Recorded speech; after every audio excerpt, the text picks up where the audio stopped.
এ ভাই দাঁড়ান না। কি হয়েছে ভাই? আপনি যান কোনে? ইমাম সাহেবের সাথে দেখা করতে আসছি।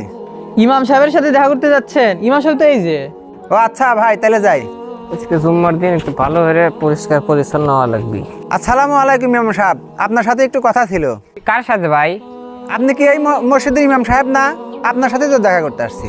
আমি তো এই মসজিদের ইমাম না। কি বলতেছেন? আপনি কি এই মসজিদের ইমাম সাহেব না? ওই লোকটাকে মিথ্যা কথা বললো। ভাই আপনি না বললেন উনি ইমাম সাহেব? আরে উনি তো ইমাম সাহেবই, আমাদের মসজিদের ইমাম। উনি তো বলতেছে উনি ইমাম সাহেব না। কিরে, ইমাম সাহেব কি মিথ্যা কথা বলে নাকি? চলেন দেখি তো। এই ইমাম সাহেব, আপনি ওনাকে মিথ্যা কথা বললেন কেন? কি মিথ্যা কথা বলছি ভাই? আপনি তো মসজিদের ইমাম, তাহলে ওনাকে বললেন কেন যে আপনি মসজিদের ইমাম না? সত্যি তো বলছে, আমি এই মসজিদের ইমাম না। আপনি আমাদের 5 ওয়াক্ত নামাজ পড়েন না, তাহলে আপনিই তো আমাদের ইমাম। 5 ওয়াক্ত নামাজ পড়ালে কি ইমাম সাহেব হওয়া যায়? ইমাম মানে কি? ইমাম মানে হচ্ছে নেতা, যার কথা সবাইকে শুনতে হবে।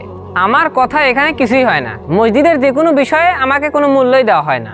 ছোট্ট ছোট পোলাপান এসে আমাকে জিজ্ঞেস করে মসজিদের ভিতর ময়লা কেন, উজুখানার ভিতর ময়লা, পাতা নোংরা কেন।